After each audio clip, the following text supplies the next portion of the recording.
Merci à tous d'être avec nous. Bienvenue dans ce nouveau numéro des questions d'actualité. Questions d'actualité de ce jour reçoit un analyste indépendant, Doran Gandou, que nous recevons aujourd'hui pour vous. Bonjour, merci d'être avec nous.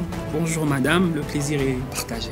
Merci, vous organisez un grand événement sur la ville de Lubumbashi, ça sera bientôt, qui aura pour thème la coordination d'une réponse efficace aux effets de la Covid-19 dans les secteurs miniers, fonciers et agricoles. Est-ce que vous pouvez revenir brièvement sur ce thème? Vous savez que la Covid, c'est depuis 2019. On a eu des promesses, celui qui sera vacciné, protégé. Première vague, deuxième vague, on se rend compte qu'on commence à vivre avec. Là, on est au Omicron. Vous imaginez? Vague. On est en train de vivre avec. On s'est dit, la vie ne va pas s'arrêter par là. Nous devons trouver les voies et moyens. Comment vivre avec la Covid? On doit manger, on doit... Depuis 2019, la vie s'est totalement arrêtée. On ne sait plus enterrer dignement les chères personnes de nos familles. On ne sait plus aller dans des fêtes. Il y a des couvre-feux. Et tout cela, il y a de l'impact négatif sur la vie, sur le petit peuple que nous sommes. Et alors c'est comme ça que j'ai réfléchi. Je me suis dit qu'il était quand même important que nous puissions réfléchir comment, pourquoi et quelles sont les voies et moyens. Et je me suis dit, prenons ce qui est plus simple. Le sol, c'est ce que Dieu nous a donné. Justement, c'était ça ma question. Pourquoi seulement les 3 secteurs alors que la Covid-19 touche presque toute la vie? Vous imaginez qu'on a toujours l'habitude de dire, qu'est-ce qu'on peut donner? On se rend compte que ce qu'on peut donner, c'est ce qu'on a. C'est le sol qu'on a. Et les miniers, et l'agriculture, et les affaires foncières, c'est le sol que Dieu a donné aux Congolais. Alors il était important que nous puissions faire les choses simplement, mais plus efficaces. C'est comme ça, en mettant les 3 secteurs ensemble, on s'est dit qu'il était quand même important, parce que ça, on ne va pas importer. Ça, c'est à nous. Si on arrive à exploiter ça dignement, ils peuvent fermer les frontières. Et on va être chez nous tranquille en se donnant des bonnes idées. Et comment y arriver? Voilà, l'opportunité est donnée. C'est vrai, en dehors de ma façon de réfléchir, mais je me suis dit, comme on dit en Swahili, Kilole Kimo Akura Kenchao, c'était important que nous puissions faire venir toute la classe. Il y a ces entreprises à Lubumbashi qui ont peut-être des bonnes idées, mais qui ne sont pas entretenues.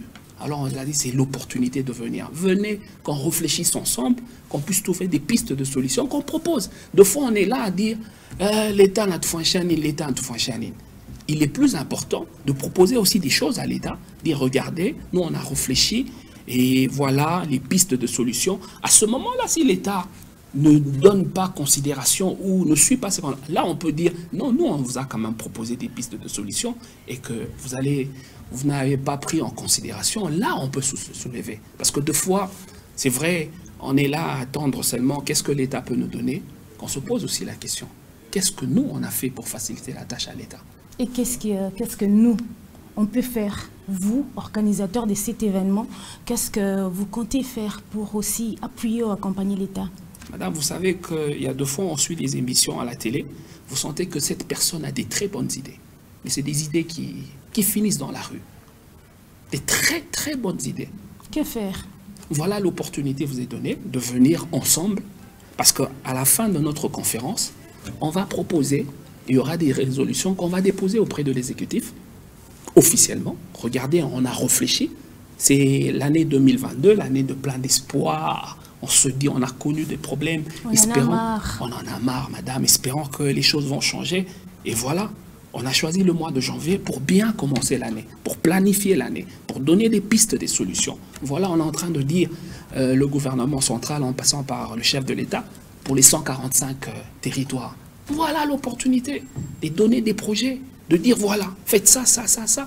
Ne nous ramenez pas des politiques qui ne maîtrisent pas ce que nous on est en train de souffrir. C'est l'opportunité qu'on donne à notre population de venir, de s'exprimer, de donner des voix et des moyens, dire à haute voix, c'est que vous avez l'habitude de dire peut-être dans votre maison, parce que nous tous, on n'a pas la chance de se retrouver dans les maisons des autres, mais ça, c'est l'opportunité que tout le monde peut vous entendre, et il faut prendre au sérieux de dire non, le Congolais en a marre, le Louchois, le Haut-Katanga en a marre, on est fatigué, voilà. Qui sont conviés à prendre part à cet événement, ce ne sont que des entreprises ou bien c'est tout citoyen congolais?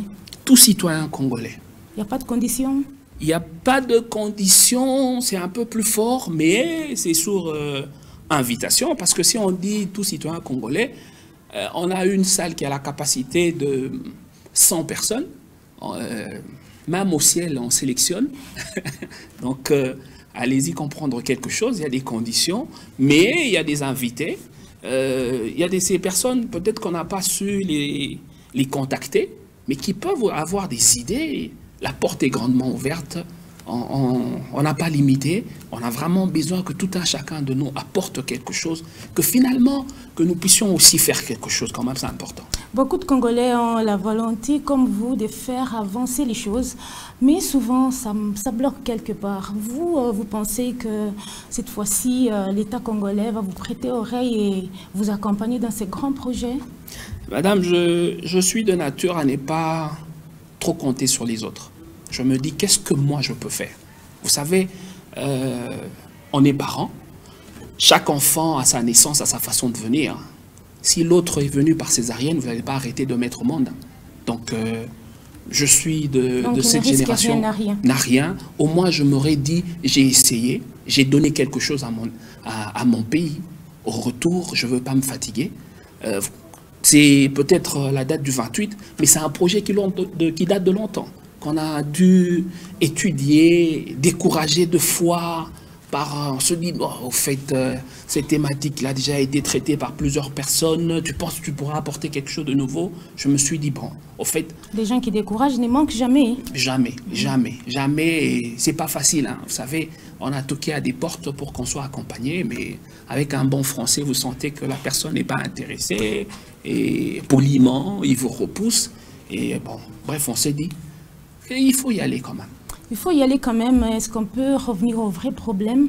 Selon vous, comment la Covid-19 a impacté négativement les secteurs miniers, fonciers et agricoles? D'abord, notre économie sera vertie, on dépend des pays frontaliers. Regardez quand la Zambie ferme, comment est-ce qu'on souffre. On peut avoir des tonnes de minéraux. Des tonnes de minéraux, mais s'ils ne quittent pas notre pays, ils ne représentent rien. J'ai commencé à l'université de Lubumbashi, j'étais en polytechnique, malheureusement je n'ai pas terminé, je ne suis pas ingénieur. Je me rappelle, il y avait un prof visiteur qui était venu, il nous a dit, un minerai dans le sous-sol, il ne représente rien. Donc on peut beau crier, mais tant que le minerai... Ça peut finir un jour. Ça peut finir un jour, voilà. Mais notre sol, l'agriculture, le machamba ne finira jamais, madame.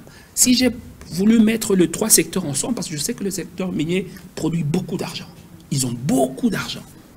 Mais dans l'agriculture, on investit un peu, mais on peut résoudre beaucoup de problèmes. Voilà, c'est pour ça que j'ai voulu mettre les trois secteurs. Le foncier, parce que c'est le patron du sol, c'est lui qui sait où est-ce qu'on peut donner, où est-ce qu'on peut faire le machamba, où est-ce que le carré minier n'est pas passé par là. C'est pour ça que j'ai voulu mettre les trois secteurs ensemble pour que nous puissions réfléchir et dire que ça peut finir un jour, mais notre machamba.